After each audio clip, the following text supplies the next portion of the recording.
Hello there, this is Darth Rabbit 07 coming today with another quick review. We got in the Mandalorian N1 Starfighter Transformer crossover. When it was first talked about last fall, I was kind of like, okay, that's neat. Let's take a closer look to see if it's worth that purchase. Make sure to like, share, subscribe, all the stuff down below. Thanks again for watching. Let's turn this camera around and take a closer look at the new Transformers crossover. And here is the Mandalorian N1 Starfighter Transformer crossover in its box. It's Transformers, Star Wars Mandalorian. The side of the box looks like some cockpit features. The back of the box got 37 steps between modes. You get some blast effects and a display stand that can be used as a shield. You got his goods there, his little pistol, that bigger cannon. It looks like it's the back of the ship. It's kind of neat how they used everything up. And thrusters. Let's take a look at the side of that box, the top of the box and the bottom. Pause and scan there, but I do believe this is a Hasbro Pulse exclusive. Let's crack this box open. After consulting the instruction manual right here, my first impressions with it on the turntable, on its stand, I'm so glad it came with a stand for one, because the N1 does go into a hover kind of mode. And as you can see, as I do a spin of the ship from all the angles, he comes with a ton of blast effects. I mean, might be per se a little overkill, but the Mandalorian is overkill. And the blast effects are nice. I mean, good night. The only thing I wish that, in hindsight right off bat, is that there was another pistol to go right here, but that's okay. We will make do and manage with what we got. If I do get another one, I'll add it to that set, and then I'll have extra blast effects and whole 9 yards and an extra figure. Just for, I'm not the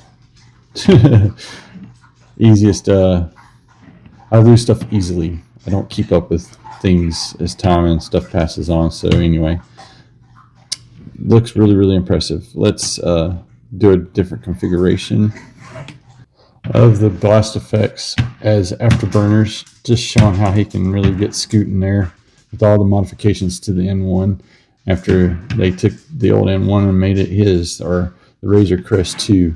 Just where I heard that at one point. Thing is awesome. I mean, just slick. Details are aplenty. We're going to take off the blast effects now and get an in-hand look at the N1. I kind of feel like mine's drooping here at the back. I don't know if it's something not sitting quite right with that. But there's your starboard side, your aft view showing off what details are there. The side and the forward views. It's pretty slick. Kind of wish it was more of that. This little itty bitty bits of silver that's at it. I wish it was this versus this plastic like throughout. It does got some tampos showing the N1's old colors, and this is supposed to be able to take and hold a vintage. If I can get it opened. I can't get the thing open here on camera. That's just the way that goes. Supposed to be able to hold a vintage Grogu inside of this.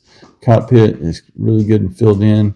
The clear canopy is a welcome thing, and I almost bet they couldn't do the inside of the cockpit details because this has got your robot parts here on the bottom.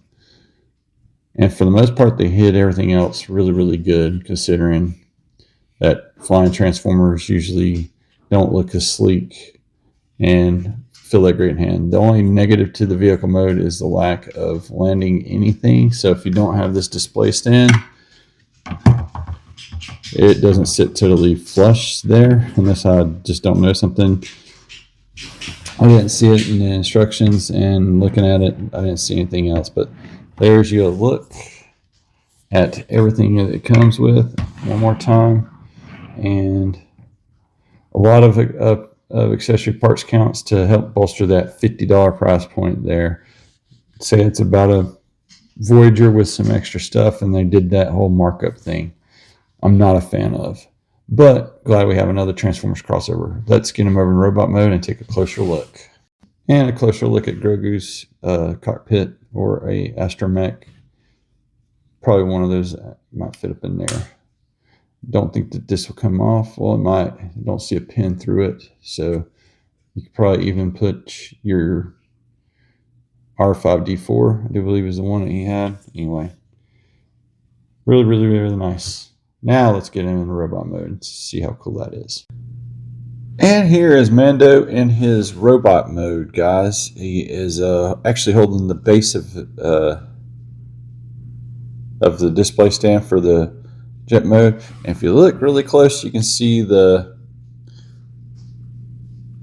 There we go. Let's shed some light. You can see the Mudhorn signet on the display stand shield. You can see him sniping through there with the tail end of the N1 Starfighter. He's got his pistol right there in his hand. Looking all kinds of Mando-y. And he's also off of the base of this thing. You got little tabs here that you can hook the cape up to. And then you got the cape in there. It's kind of a nice homage. He's got his like Energon, I guess, shield and his Energon cape. Keeping into the Transformers theme there. Let's show you another display configuration. Sans the cape display stand is now like a hover bubble. If you have a Grogu figure, you can put in here.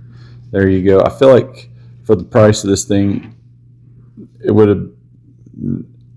I think a Grogu figure should have absolutely been included, especially like a vintage class crossover. What with you? And with that backside, you see some of the ugly there. You got the hollow bits there, but it's due to the transformation, and it's really cool. When you do transform it, you can actually store this little pistol in that and inside of the ship, so you don't lose that little small thing. And then you got some symmetry versus the asymmetry that I can't stand. He's got that sniper edition going on, and you can also mount the bubble off the display stand back onto that and have like a mega sniper cannon of crazy, if you so wish.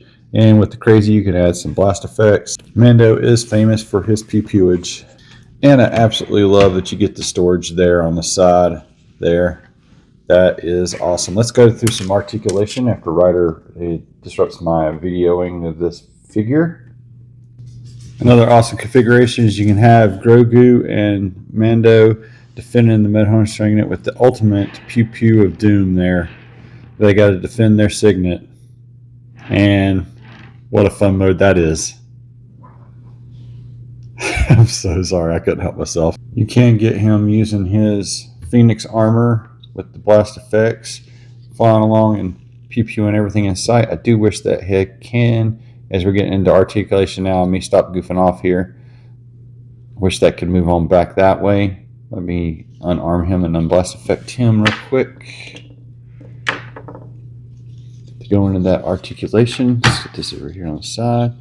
And so those arms can go all the way around right there at that angle, and it will come undone if you don't do it things right. You can get up that high and whack himself in the head with the rear end of the thruster from the Starfighter. You got all the way around there at that elbow. You got this movement here, and you got all the way at the round of the wrist, which is greatly appreciated because you can get some expressive, you know, different kind of poses where he actually shoots the whispering birds off his hands. It's so cool. Got those built-in pew-pews there too. You do get not a full Mr. T, but you get that up pretty high as you need to. You get all the way around the waist there, and it's kind of loose on my copy. Your mileage may vary. Does anybody else have the totally free spin there? Clear plastic there on Adamant, some nice detailing. You got the belt all painted in, at least half a belt, and the backside's got some ugly, awful waffleness. You can get the full Van damage, even with the pistol there. So there's that little pose. You get upper thigh with some... Man, I just love filling it, but leaving in the blanks. Kind of wish it would just pop something out here, but as that transform, but nope. I understand what they're doing there, and it's really quite clever. You get two bends of the knee. You get this part, and then you can go further due to transformation. A little bit unsightly, but articulation is good in a Star Wars Transformer especially. He's probably the most articulated version of any of these guys.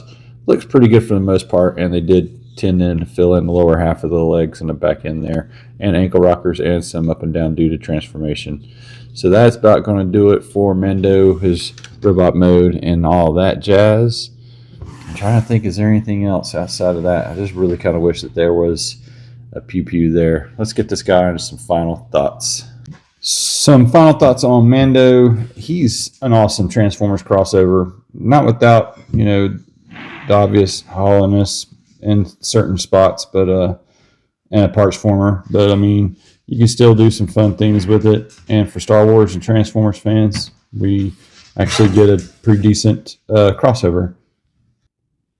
For fans of Transformers crossovers like myself, this is a no-brainer purchase. For other folks that are just casual Star Wars or casual Transformers, you may not find a lot there. But I mean, of these, I think he's one of the better ones. He's like my second favorite crossover of all the crossovers they've had thus far. The first being Kit. That one was just the sweet spot.